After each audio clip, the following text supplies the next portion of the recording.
Good morning, everybody, and a very warm welcome to today's episode number 92. We're almost there to the 100. The date is the 29th of July, 2024. The working title... Oh, I should tell you that bit is outside of the... I'm not supposed to tell that bit. I shouldn't tell you the main host is either. But today is episode 92. Thank God you're back to this car crash, hey, Johann? Speaking of which, Johann, how was your holiday? Go for it. Tell us all, make us all jealous.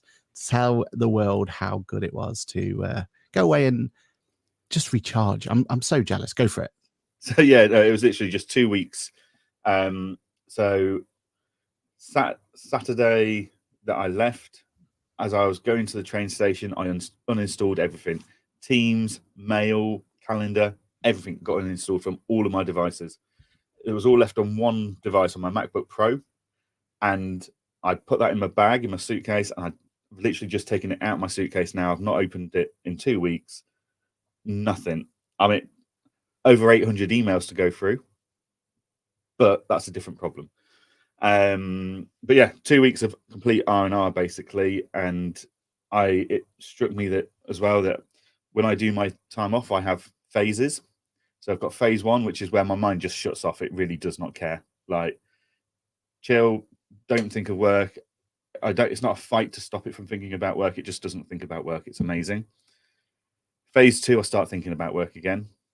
Normally a third to halfway through the holiday. But that's okay. That's manageable. I just do things to go and keep myself distracted. So my wife and I, we never book anything for the first kind of third of the holiday. Because I know I'm going to need those distractions in the second two parts of the holiday. So that was very much just chill, cocktails, fresh fish and seafood and stuff. Absolutely incredible. 26 degrees, sunshine all day, every day. I thought 26 degrees was hot. We stopped over at Dubai to get as a changeover for our flights. We arrived at 2:00 in the morning into Dubai, 37 degrees. Oh, God knows what it gets up to during the day there, but I did not want to be there when it happened. But yeah, and then so second part, very much doing events and stuff like day trips on the boats, going to see the islands, snorkeling, etc., just to keep my head out of the working mind frame. Started jotting down some ideas, got loads of cool ideas to help improve uptake of features and stuff in Engager, when I'm going to start implementing today onwards. And then I always spend the last couple of days like, right, Duff, I'm ready. Get me home. Like, there's no point in doing a day trip or anything on those last few days because my mind's just not in it. I'm already ready to go back. My batteries are recharged. So yeah, and literally installed Teams and the mail app and everything this morning. Like, I was really good. I didn't install it whatsoever during the weekend while I was traveling. We literally went in this morning, and you know what? Out of those 800 emails, I've probably got about 80 I need to deal with. The rest are just junk or FYIs. So yeah, all good. Refreshed, recharged, ready to go. nice one. I love it.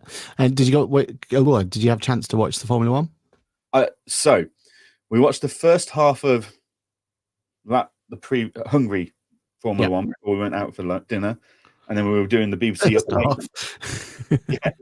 And then it was the BBC updates because we had a table reserved. And then, which absolutely gutted about, because that looked like it was one of the best races of the year. So to not watch that live was a bit gutting, but never mind. And then this weekend's, this is how far planes have come, right? I sat and watched the qualifying live on the plane at Emirates. Really? So Emirates had Wimbledon, all the Olympics, the F1, and the Euros on live throughout the summer. That's mad. And that's what you want when you're because you want distractions, right? It's boring when you're sat in a plane. So 13 and a half hours worth of flights. Exactly. So yeah, well happy. And there's only so much you can download beforehand, right? Like, there's only so many box sets you can have on your iPad. Yeah, I mean, I was sat watching Succession on the plane, so that was good. But to watch the F1 live on a plane was a bit surreal. And then we watched the F1 live on the train back from the airport. Oh, wow. You got to see it. Yeah, so I got to see it. Absolutely great race. Then my phone binged. George Russell disqualified. What? Over 1.5 kilos.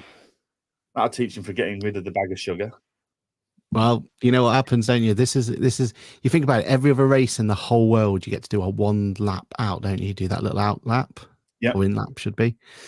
Spa, they make you spin straight in. So normally they go sit there collecting all the stuff on the tires, don't they? We always mock them for it. It's like, what are you doing? Like, what are you playing around at? 1.5 kilos worth of rubber balls. Yeah, exactly. So upset for him, but you know, rules are rules. I did do a cheeky little QuickBooks versus Zero post about it this morning. So you know, for me, you know, Zero. That's that. You know, that's George Russell, right? You're not even playing by the rules. You just get that bit of fleet in the sun, fleeting success. What the history books tell you, Sir Lewis Hamilton. That's what is doing. That's QuickBooks for you. You know, playing by the rules. We are brought to you by the wonderful guys over at Apron. More on them later. And we have the most important people in the world here with us today. So we've got our community. We've got Cheryl here this morning. Good morning, Cheryl. Hope you are okay. Natasha's here. Good morning, Natasha. Kirsty's here. Good morning, Kirsty. Tim's here. Good morning. I got to see his what he gets to look out to on a daily basis from his office. Wow. You know, when we have cool office locations and we go around, that is high up on the list to go and see. You go see Tim. Yeah. Marcus there. Good morning, Marcus. Hope you are doing well. Sue's here. Good morning, Sue. Hope you're doing well. Karen's here. Good morning, Karen. Dave's here. Good morning, Dave. Paul's here. Dave also says, I hope you enjoyed your Mauritius holiday, Jan. Oh, definitely. Yeah. And he's going back on the diet, but... Yeah. Clive says, good morning, love the kids' summer holidays. I can tune in live, and we're grateful to have you here, Clive. Hopefully keep us honest. We know that you can tell us what's right and wrong. Susan's here as well. Love the QuickBooks versus Zero ad. Exactly. Right. Okay, cool. Let's have a chat about today's breaking news. Well, should it be breaking? That's my question to everyone. So the first topic we're going to bring up is Revolut. Revolut, the bank, has now become an official bank, or at least got a provisional license to become an official bank. Now, before we go into the details and go and talk about the stuff that ring, my question, first of all, is why is this come as such a shock to us? Have I missed something? Because, you know, maybe I should have done more, look into this beforehand and everything else. But I remember Starling becoming a bank. I remember Monzo becoming a bank. Maybe I should have been more, on the ball and noticed that Revolut never became the bank at that point. But should we be more vigilant about stuff like this? Because I don't know about you, but we don't physically promote banks out there because we're not allowed, right? But I will still put a list of, here's some really cool banks you should be considering. And we put it out as whenever someone starts a new business or something, there's a link to a load of them that we like. Some of them we get a few kind of small kickbacks from that we disclose and all that sort of stuff. But most of the time it's just because we know that they're cool banks. I personally use Revolut. I use all of them, to be fair, because, want to see what I'm using sort of thing. But I was really shocked when this news came through and almost like, oh, yeah, no, that's right. They're not a bank yet. Should we be more vigilant now? Is this something that is there, is this on us that we should be, if we're going to quote unquote promote, even though we're not allowed to promote, but if we're going to mention a bank to a client? Recommendations, then yes. I mean, Revolut have never been on our list of recommendations. Seriously, they've never been on it? Never been on it. But other than the bank, what's the reasons? Because we knew, because I'd done my due diligence, as it were. And I knew that if anyone got defrauded of money from a Revolut bank account, Revolut weren't legally obliged to reimburse that money. And with the amount of business fraud that goes on at the moment of, like, literally, I had a new employee join Engager 3 weeks ago. Within a week, he'd received an email saying, oh, it's Johann from a different email address. Can you pay this bill, please? Yeah. Now, never going to be an issue because he's not got access to the bank, but that's happening all the time now, right? So we know the chance of Revolut, of any fraud happening, is really high, and being defrauded, especially in, like, I always look at some people and go, really, you got caught out by that spam on a personal level? Like, come on, common sense people. But when it comes to businesses, we're so much more exposed to it because we've got employees who may have access to things that, and may see an email from Johann and go, oh, well, Johann sent me that's about different email address, but Johann sent me asking me stuff for this in the past. So in my firm, those that have got access to the bank have also we've got a process in place of, if I ever email you anything, you call me and verify it first. Then we deal with it. And 9 out of 10 times they know I'll just do it myself. I'm not that lazy. But because of that and the risk of being defrauded as a business bank account being so high, I've always said we wouldn't put them on our list of recommendations because they won't reimburse that. So regardless of their licensing status of a bank, I'm more interested in, have they signed up to certain commitments that protect my client, their customer, in the case of being defrauded. Interesting. So for me, I mean, I use Revolut personally. Do I have it? I think I have one business with it, but only a very small business I've got. So I tend to, have multiple businesses that can then try multiple, like we try Virgin, right? On Ask the Accountant, we tried Monzo as well, right? Like the whole idea is that we can use them ourselves, see what the pain points are, and it gives us a better opportunity to advise our clients, right? But what I love about you can do this, and this, but then we charge you. They're the ones that you really need to use personally to understand. Exactly. Where does that charge actually sit, and how practical is that? Like, oh, I'm allowed to do X before I get to the charge. Well, actually, I don't think I'll ever cross that. And then you realise within a week, so, oh crap, I'm about to cross that. Yeah. This banking is no use to me. And then when they've got pots and envelopes and all that, like how does that actually properly work and all that? Because one thing you've got to give credit to for Revolut is that they definitely have changed the game of what, I'm going to call it quote unquote here, bank should be offering, right? Like the reason I use it for personal use, and I don't hold all my money in there, but we have like I transfer money over, is because you can trade in crypto, you can buy stocks and shares, you can get gold commodities, you can do all this sort of stuff that a typical bank just wouldn't ever give you the option, or a high street bank wouldn't give you the option, right? Is that potentially also why they were more cautious about signing up to fraud protection promises and guarantees? Because they knew we're letting our customers do Bitcoin and gold and stuff. Actually, that's even more risky. We're going to get stung left, right, and center here for refund. 100%. And that's probably, and if you look at the numbers though, they're staggering. So last year they did 2022, sorry, they had 0.92 billion pound in revenue. In 2023, they had 1.8 billion pound in revenue, up 95%. Okay, that's interesting.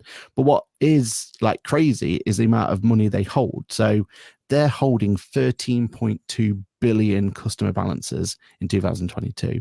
2023, 18.2 billion. But you compare that over to Monzo, because Monzo, like, they've got a banking license, they are there. They hold 6 billion. So, a third pretty much of what Revolut hold, and Revolut aren't even classified as a bank. It's pretty scary, right? Like that it can get to that high number, that those sort of numbers are being told. I suppose Revolut's more, is it more? Yeah, I suppose Revolut is more international based as opposed to Monzo. That's pretty very UK based, isn't it? But that's Revolut started in Europe and then came to the UK. Yeah.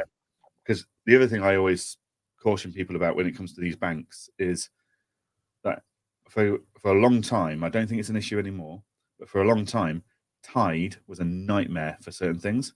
Yes. So if you applied for like a bank loan or a mortgage or something, Tide didn't count as a bank account. So all of that, if that was your only banking provider, you've had it. Like, so that's the other thing that we always looked for was, are these going to stand up to as and be accredited as a bank account for personal banking and stuff in the future? And for that reason, we didn't recommend Tide until recently, and we still don't, because we think there's cheaper models out there than this transaction fee that they do. But yeah, it's scary that there's like 13 billion accounts across Europe. Didn't take any of that. They were happy to sign up where there was no fraud protection or anything. Yeah, but I don't know. But they don't make it very clear, though, do they? I mean, obviously they're not going to sit there. We are not a bank, but it is tricky, right? Like you don't, unless you do your due diligence, unless you really look into it, you don't know these things. Like you just accept, you're just accepting it is. And we only learnt about Tide through a customer, through one of our clients struggling. Right. Yeah. Like it was then when we also learnt that Tide had their bank card was actually a prepaid card. It was a prepaid card. It was an expense card basically. So yeah, you only learn about a lot of this stuff through clients or your own learnings, which is why you've got to test these things.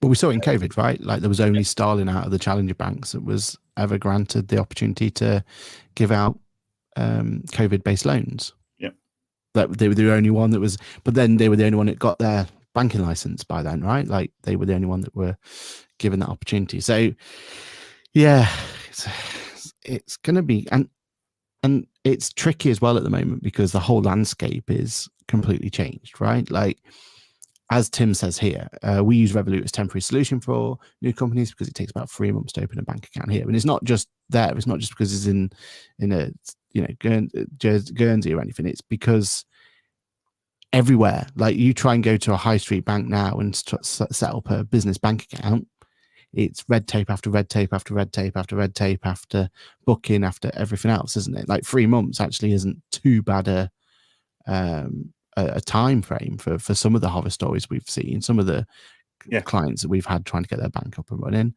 And for a lot of them, these challenger banks are an absolute godsend because they can start trading within 24 hours as opposed to 3 months.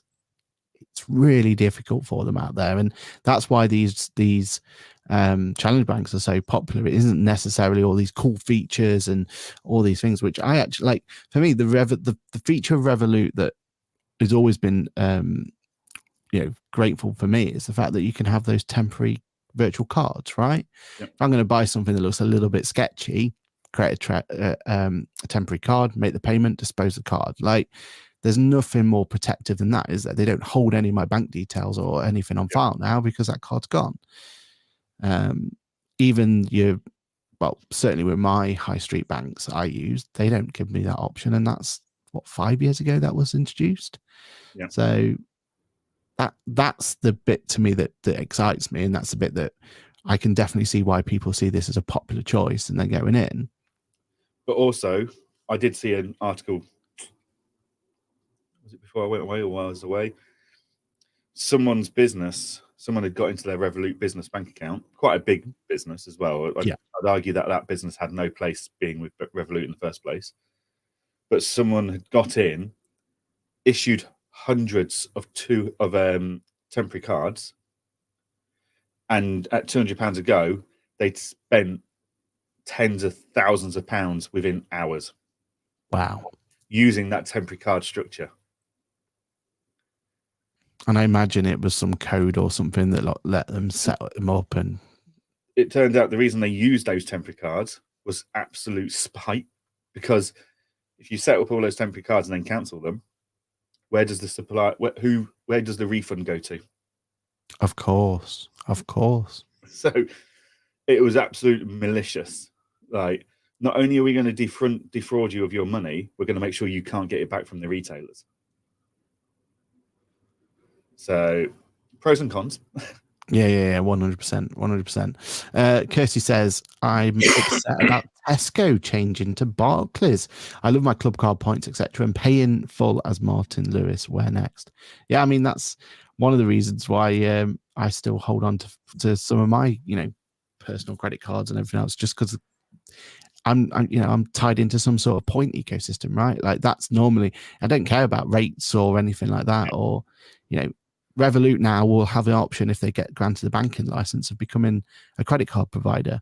Am I going to move credit cards? Probably not, because I'm already locked into the point system I've got, right? You've got Revolut was somewhere that you can't use. Yeah, exactly. Yeah. Revolut was a great way for me to have a South African account for paying abroad, and also an under 18s card that I easily monitor and top up. Yeah, they seem like really simple solutions, right? But they make a huge difference. Got a good under 18 card. Who's that, sorry? Starling's got a good I think it's called Kite. I wouldn't recommend Starling as a bank for business owners at all at the moment because they're debanking so many people under AML. They're saying, oh, you no longer meet AML. So lots of businesses are being debanked, but personal customers, they do fine with Starling. And I've got a lot of people that I know that use the Kite card for their kids to pay for their lunches and stuff. And it means adults have got complete live control of what's happening. Yeah, no, it makes sense. And disposable cards are great. Yeah. Maybe I should have been more due diligent about it. Maybe I should have seen this going forward. Oh, we got a when few you say messages. all these features look too good to be true. Something like that, yeah. There's always something behind it. And it's like, yeah, these are great features, but actually it's because we don't have to abide by the banking license. We've got some messages over Instagram. First of all, Stephanie says, he's back. We missed you, Johann. There we are. Okay. Only Instagram missed you, apparently. The rest of the platforms. And also said Monzo releasing under 18 accounts soon as well. So yeah, Monzo jumping on that one. And Monzo was a weird one, right? We tried to use Monzo for Ask the Accountant. That was my only proper use of them. I've obviously got clients who use it, but I never had a chance to use it ourselves. But very strange model. The way they worded it was that we could only connect QuickBooks Zero or them sort of stuff if we had a paid for account. There was so many ways in which to get access to this, it was behind a paywall and a very strange way of doing things. But it was a very Zero model, wasn't it? It was. We've got all of this, but they're all behind different paywalls. Good luck. Which probably makes sense why the Zero users really like Monzo, right? Oh, we love a paywall. Exactly. Awesome. Okay, cool. Well, before we go into our next one, we best make sure that we show you all our wonderful ads. So we've got an amazing ad for Apron that tells you all about how great their receipt capture feature is. So roll the ad. I'm here with my friends over at Apron, our new sponsor, and we've got an amazing feature that just went live. It's called Capture, and this is going to revolutionize the way you get data from your client. Watch this.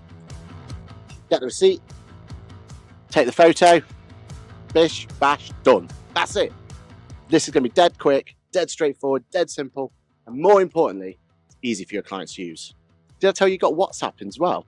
What more do you want? F1 inspired ad there. It's amazing how much the F1 was involved at Accountex, wasn't it? Because Air Wallets as well, they were sat there with their McLaren stuff on as well. They're a proper partner. So yeah, CrowdStrike were in a room next door. But we don't talk about them. News is good news, right? I mean, I was abroad, so it wasn't an issue anyway. But did you have any issues because of CrowdStrike going down? Not personally, no, or in the business. No, we didn't use an Apple device. Yeah, exactly. That's why. Yeah, we were immune to it as sitting in our ivory tower over here with no problems whatsoever. Okay, cool. We have a couple of other news. I'm hoping you know what's going to happen here. But TaxCalc's had a big update. Their new update is for workflows, a new chapter in our journey of innovation, introducing TaxCalc Workflow, formerly known as Practice Manager Plus. Our advanced practice management solution has evolved with TaxCalc Workflow. You're a TaxCalc user. What do you feel like this is something that's going to help hinder your business? I suppose you don't need a practice management solution, but is there anything in there that looks like it's going to improve it? Is this worthy of an update? Tell us your thoughts, John. It doesn't look like it's anything groundbreaking to the practice management space. I know for a fact that TaxCalc is a very highly demanded API request from our users at Engager, because they like the accounts and tax return solution. They don't like the practice management solution. They use us for that, and they want to have an integration with TaxCalc, and we keep asking for it. And I know it was very highly demanded at Bright Manager and stuff like that. And TaxCalc have just never really wanted to come to the dance floor and dance with anyone. And this might be why, because they've had this up their sleeves. Yeah, automated workflows, customizable job templates, automated task completion. I suppose automated task completion, that's quite a cool one from the point of view of I press file of my accounts, I press file of a tax return, it will mark that job done. But that's on the assumption. Dream, right? It is the dream we've all wanted, right? It is, but it's on the assumption that that is your final step. So, for example, in my firm, our final step to a self-assessment tax return isn't filing a self-assessment tax return. It's sending out a review request. So we've done your annual tax return. Hope you liked it. Blah, blah, blah, blah. Can you leave us a review? Here's a link. That's our final step, which is a status update email thing that goes out from Client Engager. So for us, if the whole job got marked done before we'd actually done that final phase, we'd have a problem. But if you just moved it over to your next phase, you're happy, right? Like that's like yes. come 31st of January, if those ones are moved over to, I've got 50 odd that I still need to send a review out, but the ones that are filed are done. That's what you're interested in, right? Yeah. So there's nothing on there that isn't already done in the practice management space. It's great to see a general tool, shall we say, where it's not best in class because they try and do everything. I would say they're definitely best in class for accounts and tax returns, no doubt about it. But all their other stuff, it's like KPM, their accounts and tax returns are fantastic. I know you love their payroll solution for directors, but it wouldn't be the payroll solution you choose for bigger companies. So those kind of companies, they do some bits exceptionally well. The other bits are a bit average or poor. So hopefully this brings up what has been quite a dated, old school kind of practice management solution to a more modern approach, which is good for them. My only concern is that's a retailable model. Their workflow, what they're now calling workflow, is I think they charge £40 per user per year for Practice Management Plus or something like that. I could be wrong. But is that why they're not willing to talk to other practice management tools? Because they want that retail model there. They think that's enough for them to make money out of it. I don't know. Or maybe the positive spin is that they've renamed it from Practice Manager Plus, which sounds like a complete and utter, rival to tax account workflow. To me, if they're pushing more into a workflow-esque, that's what you're getting. Let's spade a spade sort of idea, right? They're not building a practice management solution as such. They're building a workflow solution, a task management solution. Doesn't that open the doors to, okay, then bolt on whatever practice management solution works for you? Hopefully that's the case, right? If they've looked at it and gone, right, we're not going to do practice management solution, but we are going to do this workflow solution, and that can cohabit alongside other solutions and other practice management solutions, fantastic. Because it's like you always say about QuickBooks Practice Management. It's not a practice management tool, it's a workflow tool. And it's certainly one of the reasons that at Engager we have focused so heavily on workflows, because we know technically everyone does a workflow. We need our workflow to be more powerful to compete with everyone, to be above everyone else's workflow solution. And then we've got all the PM solutions as well. So yeah, it's going to be interesting. We'll see how they get on. I get on really well with the guys at TaxCalc, and I'll be asking to see how things are going and what their uptake is and stuff. But yeah, it's a step in the right direction for TaxCalc users, that's for sure. Whether it's good enough to be diverting you from Engager or Bright Manager or something to them, maybe it's what Pixie users are looking for, or QuickBooks Practice Management Solutions are looking for. I don't know. It'll be interesting to see what happens. Yeah, I love the idea though that they've made more powerful their what if planner and their dividend database. So dividend database is always something I've longed for KPM. Like that's something that I used to really heavily rely on over at Iris World. That's one of their benefits they had. You come to do a tax return at the end of the year. If you already know what the shares they hold, it'll populate what dividends they've had. So your £2.20 that they've had from XYZ can automatically be populated for you, than you having to go through a load of paperwork to find it. Love that. My only issue with it is It's now the end of July. Like, I know we've already filed nearly 20% of our tax returns for the year. They need to get this database live sooner. Now, I'm sure it's actually restricted by those that report into the central point, and for them to then pull the data, but it's too late for 20% of my returns already. In this day and age, it should be RTI information, like real-time information, right? Like, I don't see why you don't have that. I must say though, like, it's the same as the HMRC tool where you can bring in pay slips and stuff.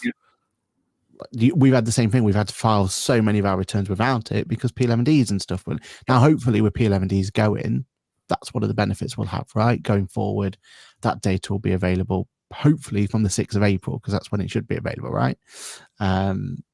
But we'll see. We'll see if that. But you're right. Like, those dividend databases, they should be real-time information, and you should be able to lean on. As I said, I don't think that's TaxCalc's fault. I think that's FTSE 350 businesses not reporting quickly enough, or being held to account to report quickly enough, and then the central database not being ready to be released, basically. 10 years ago, Iris had real-time information on a desktop. I suppose TaxCalc is a desktop, so yeah, you can't really use that as an argument. But what if Planner? I don't know. It's a paid add-on. Okay. It's not expensive, I don't think. It's just never been really of huge value to my client base. Like, for my client base, that the changes are minimal, and for it to go, oh, well, what if Planner for 24-25? What if we cross this threshold? Well, actually, I could already tell you that. I didn't need a bit of software to tell you what the implications of going into the higher tax brackets are, and earning this amount extra is. And for the last 5 years, I'd say it's been a pretty redundant piece of tech, purely because the government keep changing what the rules are and aren't going to be, and what the tax rates are. So actually presenting a what if scenario is neither use nor ornament. Now, Labour have said they are going to scrap that, because I think they calculated over 5 years there's been 29 changes to business tax laws. And that's phenomenal. Like, there's no wonder we are all stressed and worked to the bone. But Labour have said they're going to make it an annual change. Yeah. Now that suddenly brings in the what if there's more consistency and assurance in what we know today is what's going to happen next year, then actually, yeah, that makes the what if planner a lot more powerful as well. But I think it's really there for your bigger clients, your high net worth clients. And what they would do very well if they did is if TaxCalc plugged in AI to, like Todd. I was going to say AI, yeah, exactly. Because this is like the analog version of Todd. Of if my client now takes this, what does it? It comes out with a number of increased or decreased tax. Whereas if Todd was powering into it, there might be more options. There might be more tax planning solutions coming out of it. So yeah, again, it's a good tool. We've not really used it ourselves because our clients are too low net worth, or they're not interested, or they're stable. They know what's going to happen. The only implications is if the government changes their rules, and TaxCalc won't have that insight any more than you or I do. But yeah, it's one of those tools I keep looking at, and I keep waiting for the right circumstances within the UK to go, this is now, and the right client base for this for me to go, it's worth the add-on. It's worth the I mean, like anything with this, like, it sounds cool, but can we turn it into actually a service that we can pass to our clients?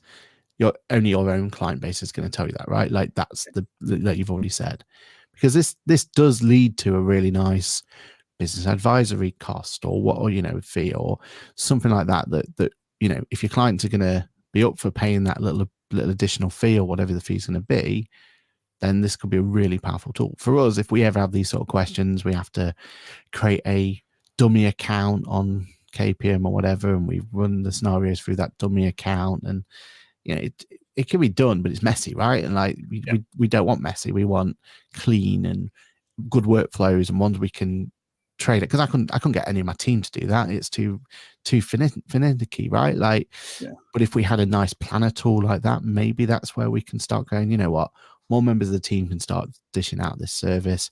We can promote the service more. Let's see if it's going to be worthwhile for us, because we all need more service lines, right? Like that's what we need to stay relevant. So it is, it seems like a cool tool. I would never use it because it's still desktop. Like we can't use desktop in our practice, but the idea is there. So cool. And innovation hopefully breeds, right? So hopefully that means that the rest of them will take it on and go through from there. Yeah. I quite like the AML update. The AML Centre's got a slight update. Improved reporting, which is always so important when it comes to AML. 100%. But also the ability now that when you do a new risk assessment in TaxCalc, it's not just a case of starting from a blank. You can bring forward details from the previous risk assessment. Now, the risk is that you bring it all forward. You just go, yeah, that's all the same. You don't consider it properly. But if it improves some efficiency behind AML, then that's always a bonus as well. 100%. We've got some comments coming in. Paul says, I did file my first CT600 in QB Pro Tax last week. And it was all nice to have it all in one place. Yeah, I mean, it's the dream that we could have everything in that one area, right? I don't think it's quite there yet. Well, I know it's not quite there yet. But yeah, like the idea that it shows what that workflow could be. And one day maybe we'll be able to kind of have that fulfilled. But I think the only thing is that, yeah, it's great having it all in one place and it's all there, but it still comes back to, we would still want that connection to our practice management solution, right? Because it is ultimately the practice management solution that's the most important database out of all of them, because that's telling you, have you done the work for the client or not done the work for the client, right? That's the bit that I still think is the dream of having those two connections. Like Johan's already said, like you file that set of accounts, well, let's have practice manager updated to reflect that so that we all are on the same page. We can run one report and go, look, this is the capacity I still need to do, or this is the deadlines I still need to make by whatever date it's going to be. Yeah. Ashley says, late but here. Good morning, gents. See you all Wednesday. See you Wednesday. Oh, it's you, isn't it? Yeah, and yeah, you're on his show, aren't you? Yeah, I'm on his podcast Wednesday lunchtime, talking all things Engager. Oh, that'll be an exciting one. That'll be good. And is it restricted to just 15 minutes, or are you allowed to go longer? It'll probably be more like 30 minutes. Right. Bless. He tried so hard to have that 15-minute one, and then people like you come along and just ruin his brand. It's got more podcasting stamina, so you've just got to keep going. Oh dear, oh dear, oh dear. Right. Next story is Sage and Stripe are now talking to one another, having opportunities to come along and give you opportunities to offer them as a payment solution. Stripe is already part of the Zero group, I believe. I think that's what powers their payments, isn't it? This opens up an interesting question, because I was told by people that will remain unnamed at QuickBooks, because I kept saying, why can't we have a Stripe integration? Why can't we have a Stripe integration? I mean, I think we all know it's because they had the PayPal deal, but we wanted a Stripe integration. I didn't want to have to keep going to a third party like Dex Commerce to pull in bleeding Stripe transactions. Like, we have to use that for Engager, like, because all of our collections come through Stripe at the moment. But I'm like, come on, why am I having to use third parties to pull in data? Stripe should just be able to plug into QuickBooks like it does with other things. And I got told several times over several years, oh, Xero have got an exclusive contract with Stripe, we can't go near them. Well, Free Agent's got a deal with Stripe. Sage has now got a deal with Stripe. But is that because of timed exclusivity? I don't know. Like, the Free Agent Stripe integration works absolutely flawlessly. Like, you can use it to pay for the powering of the Pay Now feature. Like, I would say it's one of them. Stripe's got to be one of the biggest payment providing solutions out there, right? 100%. And one of the cheapest, and that's why it's so big. And we're still stuck with a bloody Pay Now button at 4-point-something% from PayPal on QuickBooks. Right, it's got to change. Yeah, 100%. And I don't know if Stripe's the answer. I know we've long wanted choice in that pay now button. And we know that the reason there is no choice is because for QuickBooks to allow someone on that pay now button, they have to have full control over it so they can help the end user, all that sort of stuff that comes into play. But from a Sage point of view, I assume that means that there is no more, there will never be again Sage Pay, because I know they sold it off, didn't they? It was a product that they sold off to a thing. But I love that idea of Sage Pay. I thought that was a cool little concept, right? That they could, they could power end to end, but but then they've not seen any return on it, so they've sold it. Yeah, and that we keep looking at Engager Pay as an option for Engager, and we're struggling with it. If I'm honest, like it's proving a challenge to find a viable option of way and power it that makes it commercially viable to our users. Yeah, because making your own is completely out of the question. And you look at like things like Chaser Pay and Nomi Pay and Iris Pay. KPN Pay, I think the same one as well. KPN Pay, yeah, like they're all powered by these white labeled products, but are they commercially viable? Is the charge out rates and stuff, are they competitive? I don't know. I've not looked at it properly, but I know the uptake's pretty low for all of them. Because isn't it more? It's less about the fees and the fee structure and everything else. Isn't it more that they don't really offer much of a workflow? I mean, maybe it's because we've nailed. Well, I say we've nailed, but we're really happy with our workflow, our practice, right? Like, if a client comes on board, we grab their payments off them in relatively, even though, like you said, from a fee point of view, it may not be the most attractive, but actually from a workflow of let's just make sure we get paid.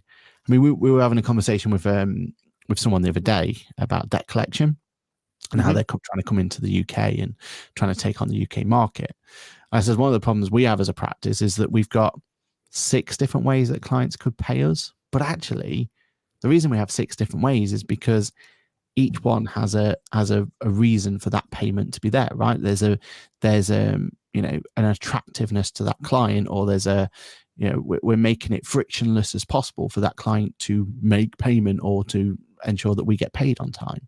So yeah, there could be more attractive ways in terms of fees and everything else, but for that particular circumstance, for that particular payment method to go through, it makes a lot of sense. So I don't mind if I'm paying a little bit extra or there's a few fees here and there.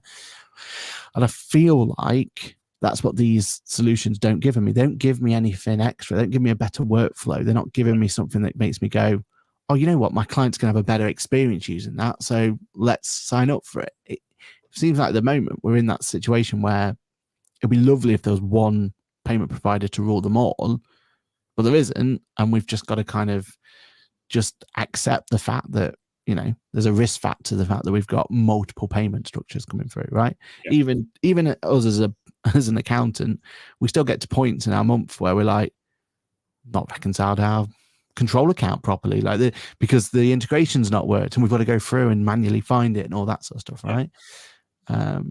You times that by your whole client base, and that's a bit of a nightmare, isn't it? Yeah, definitely.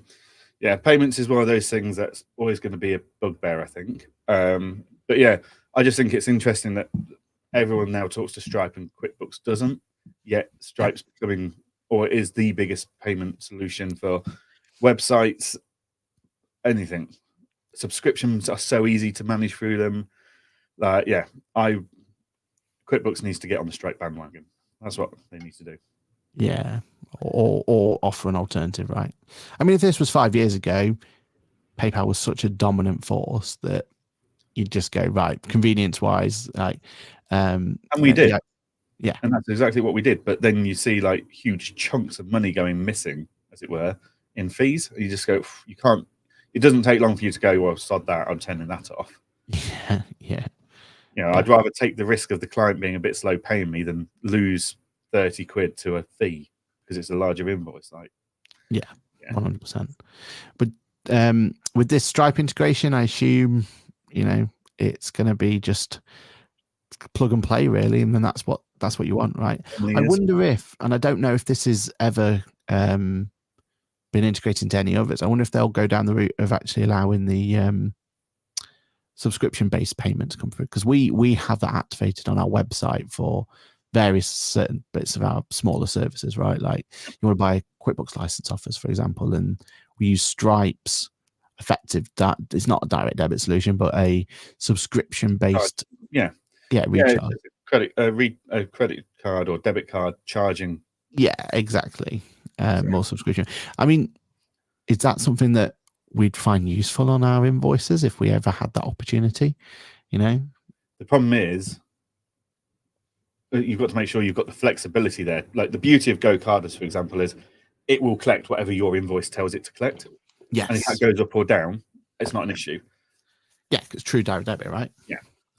Like at Engager, we've had to build out, Peter's had to build out some solutions where if someone stops a subscription and to upgrade to a new subscription, we need to credit and debit some refunds and stuff ourselves on the Stripe account to make it work. So we automated it all, but it's how we make sure, it's how you can do that simply as an accountant. So without having to go, right, fee review, your fee's going up for X, Y, Z, you're agreeing to that, that's fantastic. I'm going to cancel your Stripe subscription. Can you sign up again, please? Right. Yeah. Yeah, that's not going to work, is it? And every month they bring on a new employee, for example, and it goes into a new band or whatever it's going to be, right? Like, yeah. Yeah. So we need to have the ability for it to go, we've got permission to take money off this bank card. Every time an invoice is raised, we will go and take that money based on the amount set on the invoice. So yeah, it's proving a huge technical challenge for us at Engager at the moment. So makes sense. Cool. All right, let's go back to previous topics that you weren't able to wade into, and let's see what your opinions on these matters are. So the first one is Dex coming along and basically simplifying the process, right? They're going to bring all their free solutions under one banner, which sounds absolutely brilliant to me. I think our expectation was that was going to happen sooner, right? Like the fact it's finally here is great. And they're bringing along mileage and supplier extract as well. As a former Dex user, what do you think? Do you think that's a positive, net positive? Do you think that's, how do you feel like this puts them against the rest of the competition out there? The fact that it's all in one place. I mean, I still don't understand why it's taken Dex Commerce so long to be integrated into Dex or Dex Precision. Yeah, like it's been 3 different software logins basically, and it's just never. I just think you lose so much value of what could be talking to what and powering what. There's so much opportunity there for them to add real value to that. If all 3 were properly in one place, talking to each other, etc., like that's got so much power to it. But that value's not been there, and hopefully that will start becoming possible and deliverable now that they're merging all 3 into one login and one place. So yeah, no, it's a positive direction for them. Yeah, it makes them the premium product, right? Like and that's what they need to be. They need to be seen as a premium solution. They've been charging as if it was already there. Yeah. And they haven't delivered it yet. Whereas now it's all in one place. That will be a lot easier. Like the fact that, I needed to make some changes to my Dex Commerce licensing and my Dex Prepare licensing recently. We've taken on Joe Wood's firm and moving things around. We were backwards and forwardsing for 3 or 4 weeks with the Dex team to try and get things merged over in a format, send them something in a format that they were going to accept that was completely bizarre. And the fact that my account manager had to go away and talk to someone else to be able to work out what to do with the Dex Commerce side of things, to bring those licenses into play. And yeah, it wasn't as clean and easy as it should be when the same software owns all of it. Yeah. But hopefully now that those users will start seeing that value being delivered. Yeah. And also, I imagine they'll get an uptake in sales. Like if it's all in one place. Yeah. If Dex could analyze your transaction data, for example, and go, oh, we're assuming, because Dex has always been very good at going, we assume it's going to take you 3 minutes to process this receipt. For that reason, we believe we've saved you this amount of time this month. Well, if they're going through your data and they go, we assume we're assuming we could save you this amount of time on each online transaction going into bookkeeping. If you take that time and times it by this amount of your salary or whatever it is, or your hourly rate, and you then compare that to using Dex Commerce with license at this amount a month, here's the saving you could have. That's a real value add. Like it's helping you to be more efficient and save money in a long way around. But so if they could start delivering that, because all that data is in one place now, fantastic. That's got to help them with their upsells.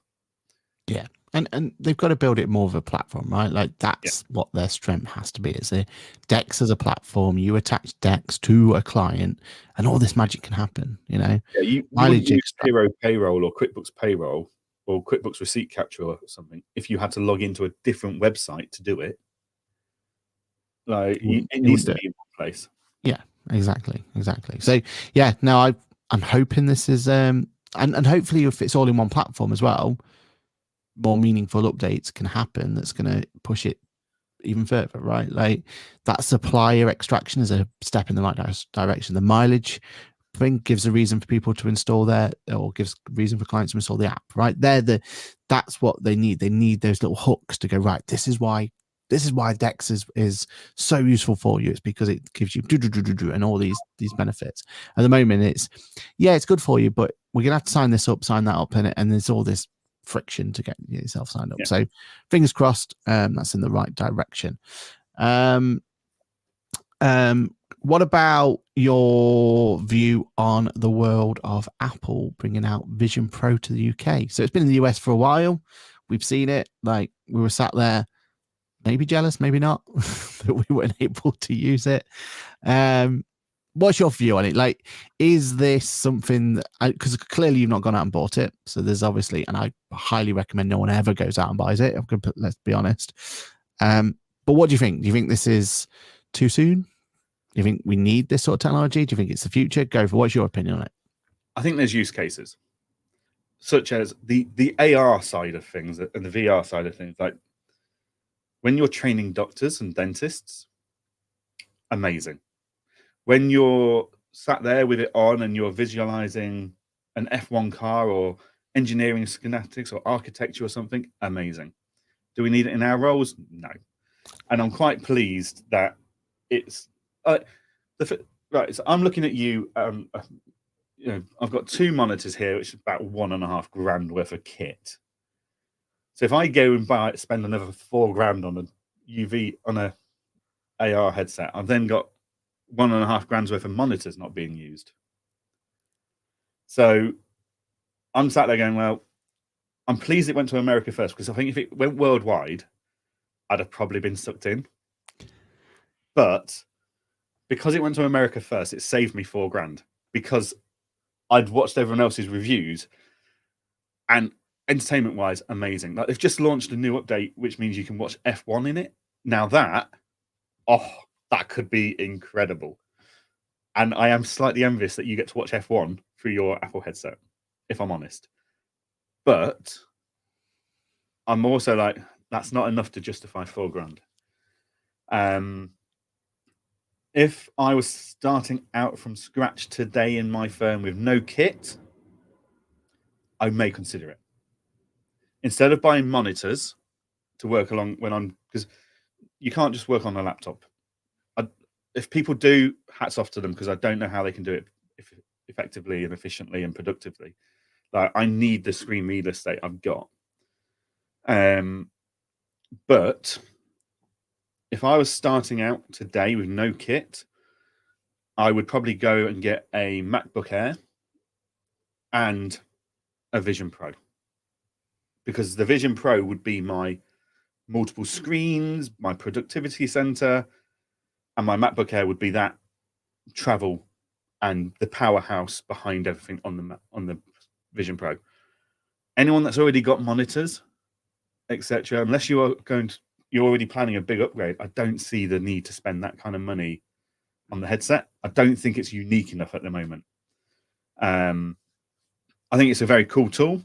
And I think certain industries are going to benefit from it straight away. Like I've watched videos of surgeons practicing the surgery they're about to go and do. Yeah. And to work out, could this work type thing. And they're trying to lead that, people are getting new medical innovations and surgery innovations because of AR. And that's amazing and great that Apple Kit is powering that, because you certainly couldn't have done it through Meta. Whether we need it in our workplace, not right now. I love the fact that it works and it's viable, but I don't think it's ready for the mass markets yet. Yeah, 100%. But I mean, when it does become the next version, it is available. I think there's definitely enough use cases for accountants. I 100% see it. And I think we will all get away with a much smaller office. Yeah. Well, also it means that office can be anywhere, right? Like, exactly. How many times have you jumped on a train, gone somewhere, and an email's come in and you're going, oh, I can't deal with that now. Even though I'm sat on a train doing nothing, like I if anything, a nice distraction like that would be worthwhile. I'm like, I can't do that now because I don't have the gear in front of me to do it. Like that I can do it, but I've only got my laptop screen or my iPad screen, and it's going to take me twice as long to do because I've only got one screen instead of multiple screens. Exactly. So, that to me is where this becomes right. That monitors setup, that comfort, that efficiency setup, you can bring that anywhere with you now. Like that's the one and only benefit we have at this point in time. Is that enough? Probably not. But if we get the form factor right.